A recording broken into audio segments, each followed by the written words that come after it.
بسم اللہ الرحمن الرحیم۔ سیدنا عبداللہ بن عباس رضی اللہ عنہما سے روایت ہے کہ سیدنا عمر بن خطاب رضی اللہ تعالی عنہ نے کہا، اللہ تعالیٰ نے محمد صلی اللہ علیہ وآلہ وسلم کو مبعوث کیا اور اس اللہ تعالیٰ نے آپ صلی اللہ علیہ وآلہ وسلم پر جو کتاب نازل کی اس میں رجم والی آیت بھی تھی۔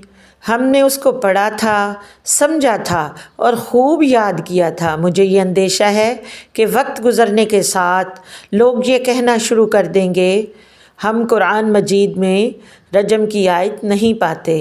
اس طرح اللہ تعالیٰ کے نازل کردہ ایک فریضے کو چھوڑ دیا جائے گا، جبکہ رجم اللہ تعالیٰ کی کتاب میں ثابت ہے۔ اس مرد اور عورت